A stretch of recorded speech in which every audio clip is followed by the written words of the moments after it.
আমি ভিক্ষা করে ফিরতেছিলাম গ্রামের পথে পথে। তুমি তখন চলেছিলে তোমার স্বর্ণরথে। অপূর্ব এক স্বপ্ন সম লাগিতেছিল চক্ষে মম। কি বিচিত্র শোভা তোমার, কি বিচিত্র সাজ। আমি মনে ভাবতেছিলাম, এ কোন মহারাজ। আজি শুভক্ষণে রাত পোহালো, ভেবেছিলাম তবে আজ আমারে দাঁড়ে দাঁড়ে ফিরতে নাহি হবে। বাহির হতে নাহি হতে কাহার দেখা পেলেম পথে। চলিতে রথ ধনধান্য ছড়াবে দুই ধারে। মুঠা মুঠা কুড়িয়ে নেব, নেব ভারে ভারে। দেখি সহসা রথ থেমে গেল আমার কাছে এসে। আমার মুখ পানে চেয়ে নামলে তুমি হেসে।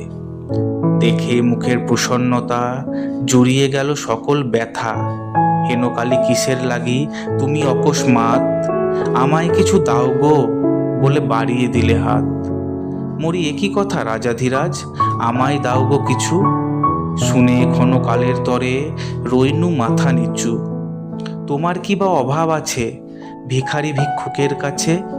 এ কেবল কৌতুকের বসে আমায় প্রবঞ্চনা। ঝুলি হতে দিলেম তুলে একটি ছোট কণা। যবে পাত্রখানি ঘরে এনে উজাড় করি, একই ভিক্ষা মাঝে একটি ছোট সোনার কণা দেখি।